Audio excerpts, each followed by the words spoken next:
You are listening to Rootbound, a podcast about plants for when you're stuck inside.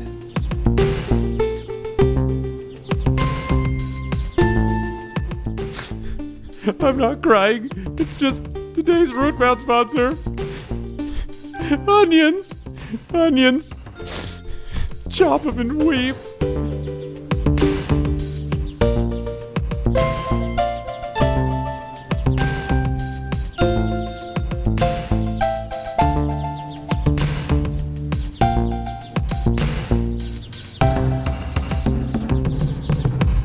Hi everyone, thank you for listening to this episode of Rootbound. I am the host of this podcast, and my name is Steve. And Rootbound is the podcast about plants for when you're stuck inside, and each week I invite a guest who joins me on the show to share with us all about a plant that is meaningful to them, and then I share with the guest about a plant that is meaningful to me, and through this process we can all learn more about plants and learn more about each other. It is the philosophy of the show that everybody has a plant that is meaningful to them if you just think about it a little bit. And that's because plants are so integral to our lives as humans on this planet. Now, before we meet our guest today, I've been thinking about cellulose, and you'll find out why in just a minute when we talk to our guest, but let's talk about cellulose. What is cellulose? You've probably heard that word before, but let's clarify for each other so we can remember. It's a really cool molecule. It's a molecule that comes from plants, which is probably obvious because I'm talking about it here on the show. But yeah, cellulose is a key component to the cell wall in plants. You remember that plants have this kind of special structure that animals don't have called a cell wall, and it leads to some of the rigidity that plants have.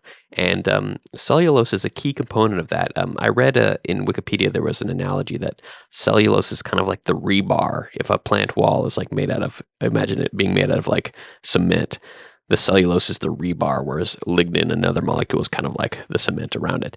So it's very strong, it's very straight. It is a very long chain polymer, right? It's a repeating sequence of similar molecules connected together in a very long chain, and it's very strong. It's interesting in a number of ways. One, it's insoluble in water. It is hydrophilic, which means it's absorbent. And yeah, it's very strong tensile strength. In fact, a lot of the strength that trees have or other plants have to be able to stand tall comes from that strength of cellulose, which is pretty cool. Because it's also insoluble, that means that we don't digest it, and so that means that it's a primary component of dietary fiber, which we know is all good for us. I read, interestingly, that cotton is actually 90% cellulose naturally, so that's pretty cool in itself. And cellulose is in all sorts of other things we use all the time. Paper is made out of cellulose. Rayon is reconstituted cellulose. Cellophane, that word cello and cellophane actually comes from the word cellulose, and we talk about cling film now and stuff and sometimes call it cellophane. But that's a different material made of plastic. Cellophane is that little thicker, more crinkly, clear stuff, and it's actually made of cellulose, which is cool. Sponges are made out of cellulose. And then flash paper, which is the component of modern gunpowder, is nitrated cellulose. And this is actually pretty interesting because the first use of nitrated cellulose was in film. Some scientists realized that you could make this flexible material that you could use in a photographic process, but the problem is it was very, very flammable. So if you read about the history of film, there was lots of massive fires in places that were storing motion picture film, and we've lost a lot of that old motion picture film because it was on this nitrated cellulose. Now later they made another process that was like cellulose acetate, which wasn't flammable, but like humans do, we took that super flammable thing that we discovered for one purpose and repurposed it for the use in gunpowder. So a little bit of a mixed bag there with cellulose, but it is a really fascinating chemical, and you can read more about it. There's a lot about this chemical and things that it can be used for, and potential uses, and yeah, super cool molecule, and that's all thanks to plants. Thanks, plants.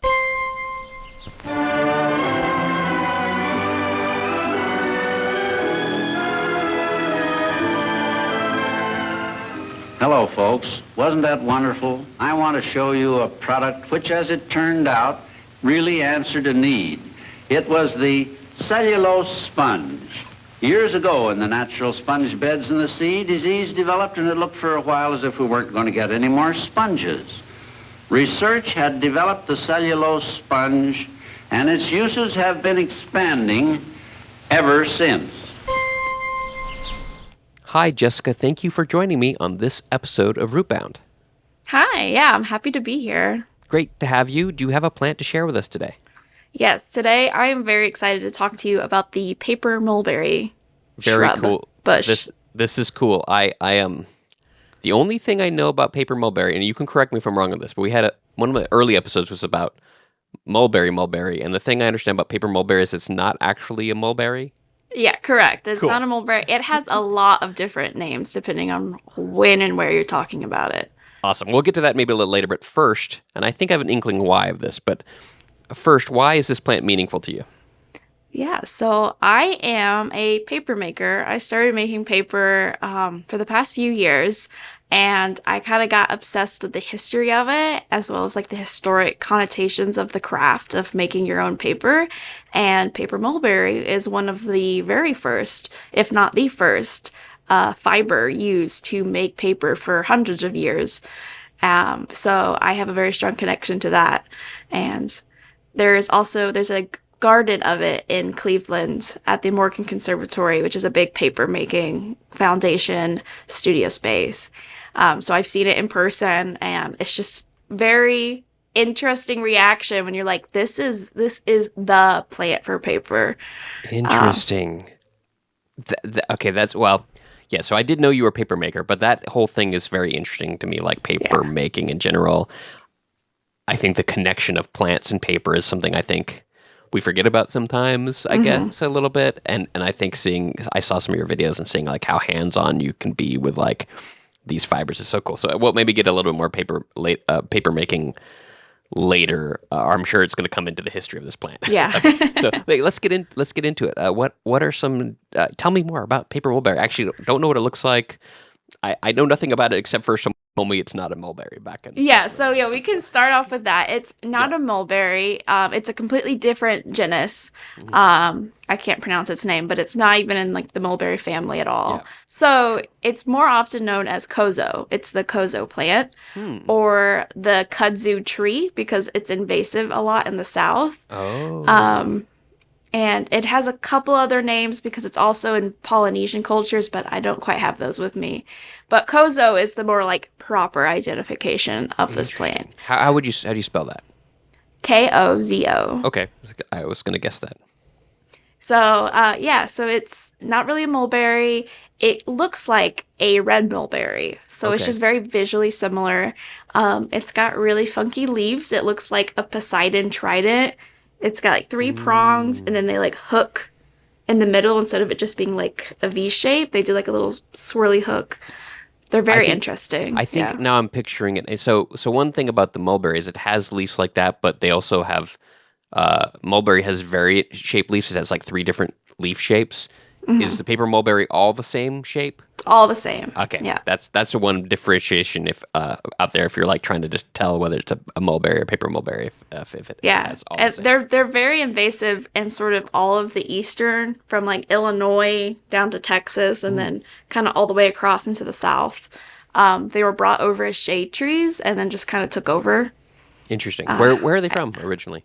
They're from Eastern Asia, so Eastern China, Japan, Taiwan, and like Korea, and some of like the Polynesian islands like Samoa. Interesting. So They get pretty they're big if they're shade trees. Yeah, they grow up to 30 feet, but a lot of the times the U.S. Environments aren't really conducive to it, so they stay pretty low to the ground, and they don't usually bear fruit in the U.S. But if you go over and see them in like Asia or like the right environment kind of situation, more temperate, their fruits are like really alien looking. They're like little red seed pods. Like there's a big seed and like these little pods come off.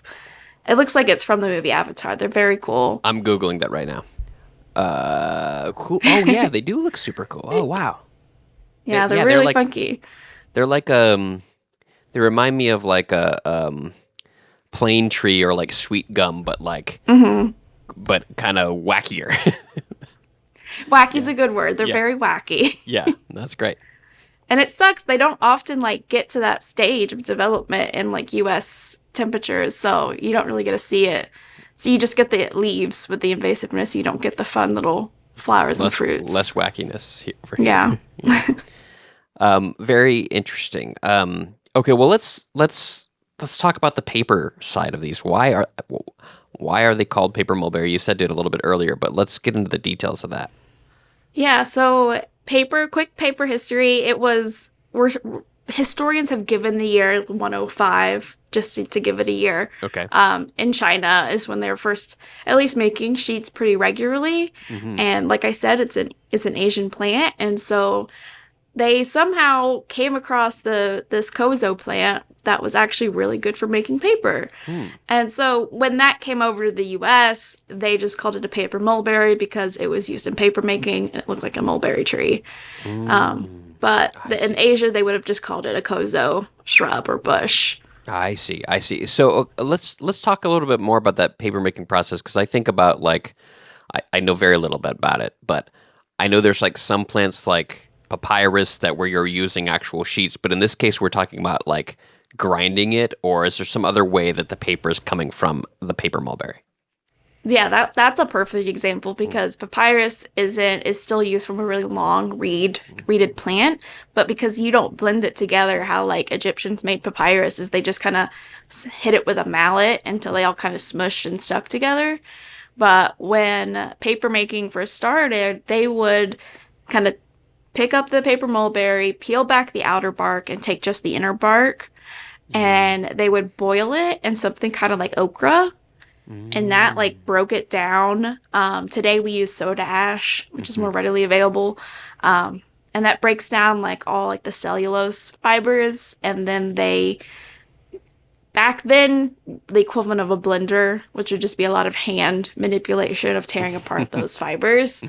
And then you'd put it in a big vat of water, and then you would take like a screen and like sift it out, and the kozo fibers are really long and really strong, which is why they became preferred to making paper with them. And they'd stick together, and then they would dry, and they would make a really strong sheet of paper.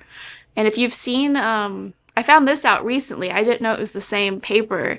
In Japan, they have like the paper room dividers on the door. Or the window. Yeah. That's paper mulberry paper, or that's kozo paper. Fascinating. Okay, so that's very what they use. Interesting. Yeah. Okay, that makes sense, because I was wondering why like this is the tree, but I guess it has to do with those fibers and the characteristics of them versus maybe. Yeah, it's a really like soft wood. You can very easily peel it with your teeth. You could just sort of start peeling the bark back. You don't need a lot of tools or strength. And the fibers stay really long, and the longer the plant fiber, the stronger the paper you get. So, like, if you think of newsprint, that's made with, like, really small fibers because it's a very fragile paper. But if you go to Japan and, like, go to one of those paper doors, like, you can't just, like, bust through it very easily. It's got some strength to it. Fascinating. Wow, that's so cool. What else? Do you have any other fun facts and dazzling details about the history of this tree? Yeah, it was, I learned a lot more than I kind of already knew for this, because the mulberry, they chose it, and they chose very well because they discovered a lot of different properties that it holds when brought into paper making. It's that it holds in humidity, it's very absorbent, which is why they ended up using it for walls and stuff in the house, because it kept it warm in winter. And it's also really good for getting a feathery effect with inks. So if you think of like ancient Chinese arts where like the mountain and it kind of like fades off, they would choose the mulberry paper over other materials like bamboo or something that they also might be using at the time, because it was just better for painting on. It like became the artist's plant, which also as a painter myself is another connection that I really enjoyed finding out. That they That's like super that interesting. Yeah, preference. so like probably like the way that it absorbs, or like I can imagine that for like the way that it. Yeah, it's like it's just got a natural absorbency compared to like they might just be using different types of grasses, recycled like rags. Fishing nets were also used way back when, so like anything like hemp or anything, but it just wouldn't take the ink as well as a good paper mulberry paper. Interesting, interesting. I wonder if you know, is it still used for paper today? Yes, yeah. In like an It's still industrial used. scale, or? It's it's still used in industrial and in handmade sort of scales. Hmm. Very much in Japan and Korea. There's only a few like handmade paper makers, but for more like industrial, they kind of mix the fibers in with like modern wood fibers and send them Hmm. through big paper machines, and they can like kind of blast out a lot of sheets that way. But Yeah, it's that still a good industrial. material. Yeah, that industrial process is kind of fascinating to me. Is Yeah, that it's it's called it's washi. If you see washi paper, so you know washi tape and there's washi paper, that's kozo. Oh, okay. Yeah, I know that word. Yeah, that's very cool. Very. I'm gonna look for it and like kind of try to find some of that paper and feel it and understand the difference. That's really interesting. Very cool. Yeah. Before you get into anything else you have to say about it, I'm curious about where you said you saw them in this place where it's also like paper making related place in Ohio. Tell me more about that and like what is your experience seeing the tree, but also this place that is connected to the trees and the paper. Yeah. So in Cleveland, Ohio, there is the Morgan Conservatory, which is just like a big studio space and like art gallery space for paper and also like what's it called? Like printing. Mm-hmm. I'm totally blanking. What's it called when you Or do like like the screen print. it's not screen printing, it's like a like how old like a Gutenberg Oh yeah, machine. like printing press kind of thing. Like Yeah, and printing like printing press arts, block printing. Yeah, oh yeah, yeah. that's Okay. it. Mm-hmm. I was totally blanking. But it's they have an annual kozo harvest or annual. I know I keep flipping between paper mulberry kozo, but Audience I'm will keep talking. up. It's no problem. Yeah, I'm talking about the same thing. They have a kozo garden and they have an annual kozo harvest, which I think takes place in November-ish, if I'm correct, every year. And everyone comes and volunteers for 2 days, picks up this big garden that they've set up in this hole in the wall in the middle of Cleveland in this back parking lot, and we all harvest it, and then they at the conservatory they process it, they strip the bark back, and I haven't been able to participate in the whole shebang because it's never Hmm. worked out timing wise, but I have been up there and walked through the garden, and it's just like it feels like a different plant. You immediately look at it and you know it's not native, and so Mm. it was kind of like, oh my gosh, this is a different environment they've cultivated back here, Very, very and it's interesting. very That sounds cool. really fun. That sounds so. I wonder if there's anything like that around me. That sounds like a fun activity to like do an old fashioned paper harvest. And it was fun. Paper harvest is a fun way to say it, yeah. Yeah, And it was that's fun to cool. see it. They had it like a display of all it at the different stages of being processed for paper, and so it was really cool just to like see those materials and see what it looks like. And they talk about how long it takes because you have all like a branch this big, and I'm like doing like I don't know, like 12 inches, Uh and huh. you got to peel it back and you just get the little bit of inner bark. You have to boil that, process it, blend it, and you have to do that 20, 50 more times to get enough to make Wow. a big sheet of paper. Wow. So, So that's wow. Okay, you said that before, but now I'm just like thinking about it because it that's a lot, right? That just that inner bark, like yeah. Because I'm thinking of, I mean, what I know about modern paper production is you're like chipping entire, all of the wood fiber and like, mhm. stuff like that's like a. But you need like industrial like wood chippers to do that. Whereas Yeah, if like you think of like a little bush branch versus like a big birch tree branch, yeah, it's a very different amount of material that you could work with. but in 105 AD. You didn't have industrial wood chippers, so Yeah, having a plant that you can actually get that material out. that's That's true. very interesting. Very, yeah, that makes a lot of sense. Cool. Do you have anything else about fun facts, dazzling details about paper Yeah, I mulberry had a there? couple of like some rapid fire stuff that I Awesome. found out. We have the oldest intact sheet of paper in Japan is paper mulberry paper from Wow. 702. It's one Whoa. of the oldest surviving sheets of paper, and I looked up like how has this lasted so long without it's like not really discolored, it's not ripped really at all. It's just like as they wrote it 1,000, 2,000 years Whoa. ago. Because it lacks lichen, which is in a lot of trees, Mm-hmm. and that's just like like a chemical that's just naturally occurring in trees, and that's going to be in your printer paper, and that's what discolors it. So if you get archival paper for your art, they've done a lot of processing to get that ligand out of there. And Kozo, paper mulberry, they just don't have that because it's a different type of plant. And because they're longer than what you get from like trees that are industrially processed, longer fibers, then they last longer. So some of the longest lasting books and paper are made from this little tree that grows in Asia. Do you know what's written on that oldest piece of paper? It's a census. It's a page from the census. I had a feeling it was going to be something kind of boring. I mean, not boring, but still, it was like most of the paper I think used in history was for like those more utilitarian purposes, not like beautiful poetry. It was very interesting. Yeah. That's like back to like the artisan thing. Chinese artisans would be like, I want the mulberry paper, but you can use the bamboo and the rattan for office and census government stuff. We don't have to use the fancy paper for that. They like determined what material based off use. Right. Which is really like, you just get paper nowadays. It's like, it's trees for this. But this and was a trees for fancy that. census, or somebody ran out of the cheap paper one day and had to go to the drawer for the fancy stuff. Very interesting. I'm going to look that up. I'll put a link in that to the show notes because I want to take a look at that. So that's and cool. Besides paper, I found out like last minute that, and this makes sense because paper, it's a fiber. You're using fibers from a tree. And Tonga, Samoa, Fiji, and a lot of the other Polynesian islands, it's used to make a cloth called tapa cloth. And it's basically the same process as making paper, but instead of tearing it apart and putting it in a big vat of water, you just hit it with a grooved mallet.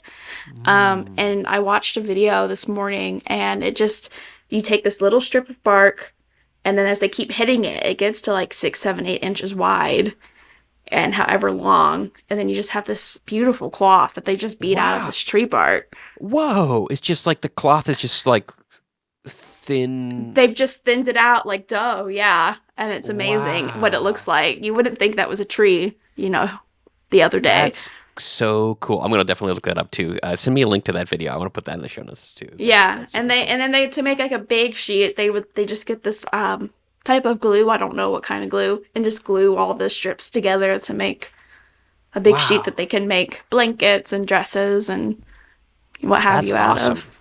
Yeah, that. I mean, the history of paper is really awesome. I think the history of cloth is also super awesome. I think there's so many plants out there that we've kind of our culture has kind of forgotten about or doesn't know about. And I think we end up kind of going to just like this common denominator and sticking with that. I think you could probably talk about that about paper as well, right? The way that we deal with paper is kind of like one or two processes that are like common. But I don't know. Why don't you talk about a little bit more about like what is interesting to you about paper making and kind of the different ways you can make paper besides maybe paper mulberry? I think, well, like what you were saying, its history is always intertwined with cloth. Recycled rags in industrial Europe would get thrown to the paper mills, and they would tear up old wash rags and old clothes and turn those into paper. And that's where you get cotton paper, which is what watercolor paper is now today. It's 100% cotton.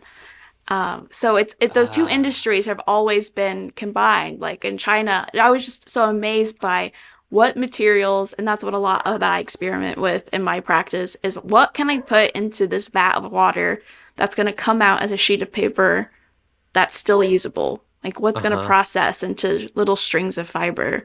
So I've tried like polyester and cotton fabrics, and like, is tissue paper different? What if it has the glossy coat? Back in China, they used fishing nets. They would take whatever scraps they could that, was a fiber if you broke it down far enough and mix it all together, and you'd get, something useful out of garbage.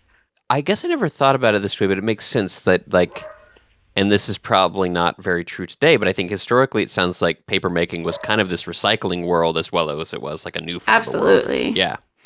That's really interesting. It's and I know in Japan the name is now escaping me. It's like kamigami something. It's like origami, because gami means paper, but there's some Japanese word that repeats there. But it was paper shop paper, which was in terms what was recycled paper, because once the government officials, whatever was done with it, or it was really like the poorer people, they used paper once, you made your to-do list, you checked it off, you don't need that sheet of paper anymore. You take it back to your neighborhood paper mill, they put it back in the vat, and they give you a new sheet of paper and exchange it. Because they couldn't afford to keep getting raw materials. Yeah. So once there's enough paper in the world, they just kept recycling it, and they'd save the new materials for the census report or what have you. That's super fascinating. I feel like we're like missing that now. There's like so much like I think about all the junk mail I get, and that's not being turned into paper anymore. That's just like it is when it goes to my house. Yeah. do you make paper out of junk mail? Yes, I have a whole recycling bin. People bring me, I work next to a radio station, and they donated all their old transcripts that they had for the show. So I have like a big stack of radio transcripts that are becoming paper, old road maps. That is so cool. Now, is there like a kind of, like I'm thinking about the junk mail I get, is there a kind of paper that you would get in the mail that is like the best for making paper, or is there stuff that's really bad for making paper? Anything that's colored. Anything that has color in it, because I like to try to dye the paper with paper that's already been dyed a color instead of trying to bring in outside sources. Because it's just harder to get the right natural dyes or synthetic dyes and try to make everything the same color. But if you get like a really colorful sheet or promo in the mail, it kind of, all that ink will spread out once you start blending it. And it kind of gives you a free color dye without you having to buy extra inks. Interesting. So that's my favorite. That is so fascinating. What a fun hobby. I feel like I'm one of those people that's like not very connected to paper anymore. Like I have terrible handwriting. I use my phone for everything, but it is really, really interesting. You've piqued my interest in paper. I know. Yeah, I've been obsessed with it. And so like I've had a resurgence myself because I was very digital too. And now I'm like, you know what? No, this paper stuff's pretty cool. Yeah, there's a lot of history in it.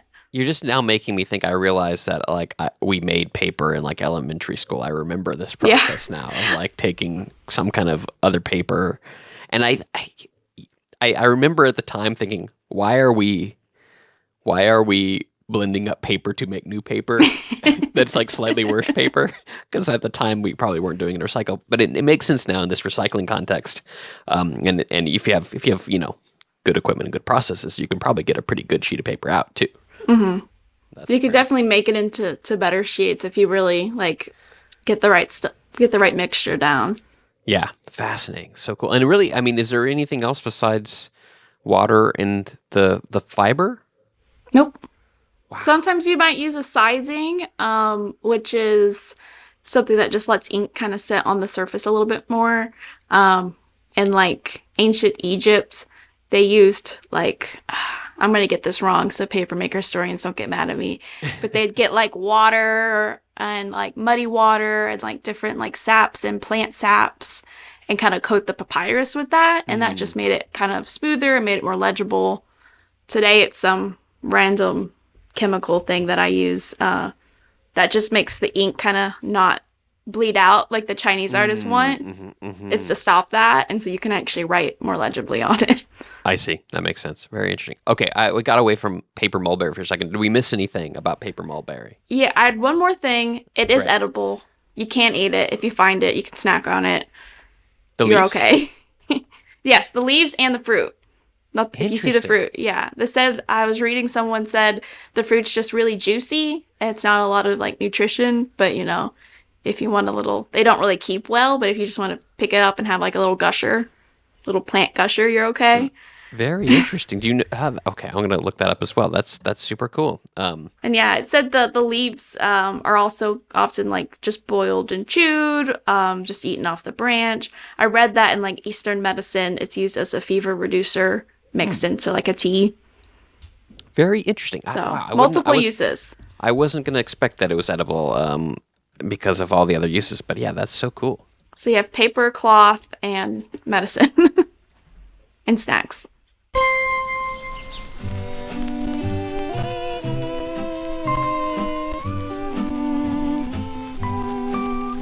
Just a little scrap of paper I'll remember till I die. Just a little scrap of paper and the single word goodbye. One word written with a pencil that was sharp as any knife. Just a little scrap of paper in a moment changed my life. Well, thank you for sharing about paper mulberry with me. Do you mind if I share a plant with you? Yeah, I'm excited to see what you got. Cool. So I kind of went a little bit basic this time, and I'm actually surprised no one has chosen this plant before. And so if you have anything to say, I think a lot of people have things to say about this plant, but it's just because it's this time of year and they're just starting to pop up in my yard, and that is the daffodil. Oh, I love a daffodil. They are a really great plant. I think they're so emblematic of spring. Like they're that there's other plants like that too, but they're one of the top. I think you see them popping up and you know that spring is here. And yeah, they're just in the area where they're growing in my yard. The leaves came up like maybe a few weeks ago, but now you can just see the little you can see where the flower will be now, which is pretty cool. But yeah, they're really cool. Yeah, do you have any what experience with daffodils? What's your if someone says daffodil, what comes to mind? I think of I was a big Tinkerbell fan, so I think of them being used as little fruit cups or little drinking cups. Oh yeah, because they have the little center and the little leaves that come out. And I'm pretty sure in one of the Tinkerbell movies or fairy off branches that Disney did, I remember them drinking dew and stuff with it. So it'd be their little teacup was these daffodils. So I always thought of them as very magical sort of fantasy plants. That makes sense. Yeah, I can totally picture that now as well. Going to the fantasy side or the mythology side about it, you probably remember this from some school, but the scientific name of the daffodil is the genus. There's actually tons of them, and they've really been hybridized and stuff like that. So there's locking down which one you have in your yard is a little bit tricky. They're probably most likely, and daffodil growers out there might say this is wrong, but I think they're most likely predominantly Narcissus, pseudo-Narcissus, which I don't know why it's pseudo. But anyway, the Narcissus genus is from the Greek myth of the guy Narcissus, which is where we get narcissist from, and is one of the many Greek myths where somebody got turned into a plant as punishment. It happened a lot in Greek mythology. But yeah, if you remember, he's the guy who was so obsessed with himself that he was looking at himself, his reflection in the river, and then he got turned into a flower that droops down looking into the water like a daffodil would. Yes. Yeah, I remember that myth. Yeah. Yeah. So it's pretty funny that's where the Narcissus part comes from. I was a little bit more curious about the name daffodil because it's a little bit of a weird word if you think about it. Daffodil. I couldn't quite think exactly where the etymology came from, which language.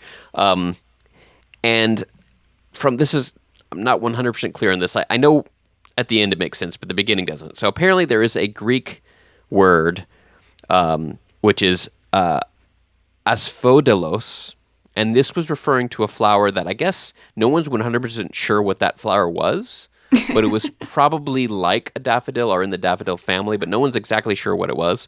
But that word, asphodelos, kind of evolved, and at some point it was referred to in English as affodil, and in Dutch there was basically the word daffodil comes from Dutch where it had the article de in front of it. So it was de affodil. And eventually they joined together to become daffodil. So yeah, so the name daffodil is this conjunction of de and affodil. You could have a whole different episode on etymology, a whole nother podcast on etymology. The journey is crazy. Totally. This podcast is almost just an etymology podcast. I go into it. I really love that. And there's so many interesting things you can learn about a plant from its etymology. But yeah, in this case, it's just kind of the funny thing. English, that happens a lot where we have a name for something that's kind of a weird mispronunciation of something else. The one that always comes to mind, which I've talked about a lot on the show, is dandelion is a mispronunciation of the French word for it, which was dent de lion, which means lion's tooth. Oh, that makes a lot of sense. But we call it a dandelion. because it doesn't Yeah. make sense. Like every other language, it means lion's tooth, but in English we call it a dandelion, because we're just So a mispronouncing fancy the French lion. word for tooth. Yeah, Yeah. we're just mispronouncing the French word for teeth. So okay, that's I think all the name stuff. It is native to Europe, North Africa, and West Asia, Mediterranean, all that part of the world. As far as I understand, I don't think there's any species of Narcissus native to our part of the world, but it is a very common garden plant, and people love it so much, so you see it Yeah. everywhere. Is it invasive at all, or is it just made its home here? It's not really. Yeah, I think that's, what is invasive and what is not is kind of a difficult question. I didn't see anything pop up in my research of saying, yes, this is invasive, but I've definitely seen them in places that are not in people's yards too. So, I think they probably have escaped, cultivation and popped up places. And yeah, maybe that's actually a good question. Maybe I should dig into that a little bit more. I did find out that there are they're so popular and they've been cultivated for such a long time that there are like 25,000 different registered cultivars at least of Oh, the wow. daffodil, and so they also hybridize really easily. My cat just saw something out the window. He's like freaking out. So, the animals are always part of the show. I heard your dog earlier as well. I know. I was like, I know the mic's picking it up, but there's nothing I can do. Nothing you can do about the animals. Yeah, it's always fun. So they're just like a really widely cultivated and hybridized a plant and sold. If you Google them, there's like so many different names of different cultivars of them. So I think that was pretty fascinating. I don't have too many other things, but I think the main thing I want to dig into here, which I thought was super fascinating, is they are toxic, daffodils. And so don't try to eat daffodils. They're most often, I think, when people have been accidentally poisoned by daffodils, is people confuse them with an onion or like a shallot, because when they're growing in the winter, they're only a bulb, right? They're one of those plants that comes from a bulb mostly. And so there are, cases where people, probably in times of like desperation, were digging and found something that looks like a little onion, and accidentally ate it. Quick tip to anybody who's interested in eating wild foods. In general, the stuff in the onion family, which is why am I blanking on the name of that? The allium genus. They smell like onions or garlic. The smell is the key. If it smells like onion or garlic, I've heard you're probably safe that it's an onion or garlic. But yeah, still know what you're talking about. But yeah, if you have a little bulb, don't just assume that it's something edible. Don't take because chances on that. There's a lot of them out there that are not. But I think one of the reasons why daffodil is so popular as a garden plant is because it is toxic. Deer don't eat it. Rabbits don't eat it. Squirrels don't eat it. It's very resistant to a lot of those things that normally mess up our gardens. And so I think maybe that's one of the reasons why it is like so popular. Also, No, it's so, beautiful. But yeah, it's really pretty. Yeah. Could you so would people outline their gardens with it to protect what's inside, or do you normally find people just go straight daffodils? That's an interesting question. I've seen it on the edges of gardens a lot, and I wonder if that would dissuade those creatures or not, or it's more just about at least there's something in your yard that doesn't get eaten. Because I have a vegetable garden, a native plant garden, and I let the animals eat it as they are, because I don't need to sustain myself on it, and then I take what's left. But I'm wondering if I had put daffodils up, if that would help an interesting ensure a bigger question. harvest. It's an interesting question. I'll look into that, because I just wonder if they would just skip the daffodils and go straight for the other stuff. But yeah, if you want to have something pretty and not have the deer eat it, the daffodils are a good choice. I didn't know this, and I was going to Google more about this, and I ran out of time. But I did read that because they are poisonous, that if you, when you cut them, if you put them in a vase with other flowers, they could kill the other flowers, because Oh, that wow. compound, which is called lycorine, is damaging to other plants as well. But I don't know if there's some ways around that. Thinking about it, I don't think you see daffodils mixed in with other flowers very often in bouquets. So something to just be aware I never would have thought of that with a poisonous plant that even cut and in a bouquet would still cause harm. Yeah, and that's not the case with every poison, but apparently this lycorine is pretty strong, and the toxicity is at pretty low levels. There was some details about like toxicity, and I guess they're not 100% sure what the mechanism is, and it seems like there might even be multiple mechanisms for toxicity. With that said, and like always, audience, be very aware of this. Like lots of stuff has medicinal uses. There is some history of medicinal use of daffodils, but like don't mess with it because it is very poisonous. But that said, there is some ongoing research of licorine for anti-cancer drugs. And so that comes down to this thing we said on the show over and over again, going back to our friend, the ancient Swiss alchemist Paracelsus. He said the dose makes the poison. And in the case of licorine, I think the dose being poison is very small, but there might be some ways through science of targeting it and using some of those properties it has in medicinal purposes. But that's like there's nothing on, I think there's nothing on the market right now, but there are people looking into it, which I thought was interesting. And that kind of ties into some of these like ancient uses where people did use it medicinally. But like I said, that is, a dangerous thing. That is very interesting. I love plants getting like researched more to be used in different like applications besides just making art projects with them. Yeah. It's good to know that they have other plants out there, have other maybe more significant to human society. Absolutely. And it is so fascinating because so many plants have these uses and these traditional uses, but they sometimes just don't get the research needed to like look into those uses in modern times. And I think it has to do with the funding issue and whatever. Mm-hmm. But I think there's so much cool stuff to unlock in plants out there if we had the time and the money to do all that research. So I thought it was pretty cool. Last other thing about daffodils is, and I've talked about this in several episodes, and I was very wrong about this on a recent episode, so I'm going to see if I can get this right. They are a bulb. Okay. A bulb, they grow from a bulb. A bulb is one of several different kinds of underground energy storage mechanisms that plants utilize. So the big ones are bulb, corm, and tuber. And just for the audience, and to remind myself, because I got this so wrong, I even corrected a guest. I was very embarrassed because I corrected the guest and realized I was like so wrong. A bulb is modified leaves, essentially. And that's why they have the layers like an onion. So an onion is a bulb. And a daffodil, if you were to cut it in half, you would see those layers like an onion. That's what makes it a bulb.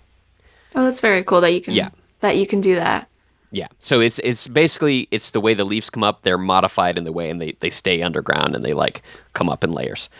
A corm, which I can't think of exactly which plant is a corm right now, but a corm is essentially a modified stem. So if you cut it in half, it has kind of like one outer layer, like where the outside of a stem would be, but inside is kind of homogeneous, kind of like something like the inside of a plant. And then a tuber is modified roots. So that's kind of like the three ways. I think I got that right this time, audience. Third time's a charm. Yeah, for sure. So yeah, daffodils are bulbs. And what's interesting about this, I find this always so fascinating. The most of the way that we reproduce daffodils is from bulbs. And so the bulbs will split, and so that they will reproduce over time underground with the bulbs splitting into new plants. But they do also produce seeds. We just don't think of seeds very often because it takes a lot longer for a daffodil seed to flower. So it's like 3 years or something if you plant a seed before you see a flower. So it's much faster to buy the bulbs and to plant the bulbs. But I think that's so fascinating with plants where they have multiple reproductive strategies. It's very different than mammals and like most animals, right? They have like two entirely different ways of like reproducing themselves. And they both have their benefits, right? The daffodils can spread, slower, but it's I think more of a sure bet to do it through the bulb safer. splitting. They're less likely to get, eaten and blown away or not land in the right spot. You're already in the dirt. Right. So and you're like assured that process is going to happen, whereas like a seed, you have to wait for it to germinate, and maybe it never germinates because it gets crunched by an animal or something like that. But I never really thought about what daffodil seeds look like, but you can look online and see how the flower turns into a little seed pod, and then there's these black seeds within the seed pod. And it's just one of those things we just never think about because we were thinking about the bulbs, but we don't really consider that other method, but it's something they do. And it's one of those things that's kind of funny because the purpose of a flower is to make a seed. So if something has a flower, it does have seeds It's just a lot of plants don't rely, in fact, sometimes rely even less on the seed part. It could be more of like a backup method. Yeah, I just looked up a picture of the seed pods, and it's very strange because that's not at all what you think of Yeah. a daffodil. It's like at the base of the flower, just this like little pepper, like a green pepper, Yeah. full of seeds.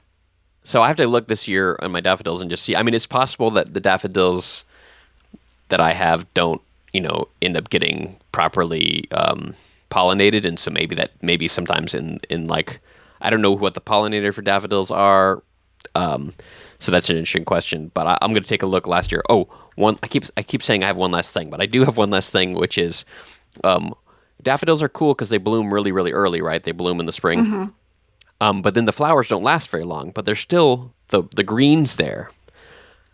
And I learned this myself, but it's just a word of advice to the audience. Just because the flower's gone, you got to leave those greens. Don't mow them after the flower's gone, because the greens are absorbing the sunlight and storing them in the bulb and storing that energy for the next year.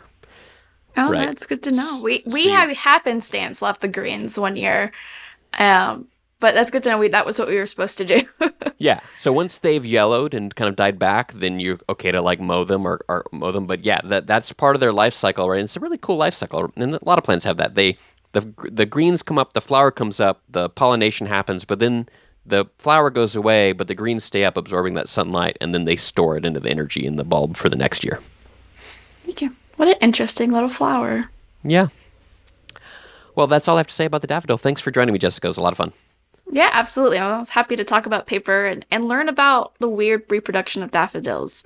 I didn't think that much of them, but it turns out they're a lot more complex under the cute little teacup at the top.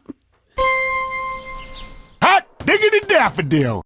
What a very fun episode talking with Jessica about paper mulberry and the daffodil. And wow, paper is super fascinating. It's one of those things I think we take for granted, but it is a super cool process. Its connection with plants is very cool. And yeah, I'm going to be reading more about paper, and maybe there'll be another episode in the future where we talk about paper and some other plants connected to it, because man, what a cool topic.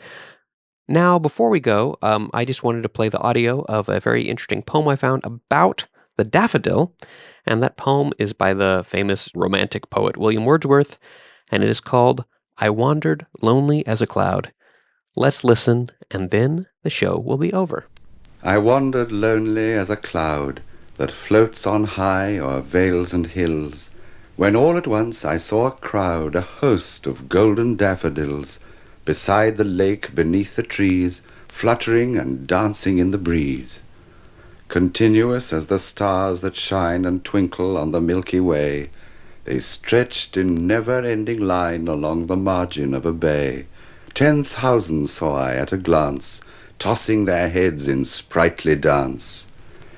The waves beside them danced, but they outdid the sparkling waves in glee. A poet could not but be gay in such a jocund company. I gazed and gazed, but little thought what wealth the show to me had brought. For oft, when on my couch I lie in vacant or in pensive mood, they flash upon that inward eye, which is the bliss of solitude. And then my heart with pleasure fills, and dances with the daffodils. My guest on this episode of Rootbound was Jessica Razor. Jessica is an Ohio papermaker. You can learn more about Jessica and her papermaking process on Instagram at Jessica Arts, and BTW, Jessica is spelled with a K. If you like Rootbound and you want to help support the show, visit rootboundpodcast.com/support to find all the ways you can support the show, including just telling a friend about it.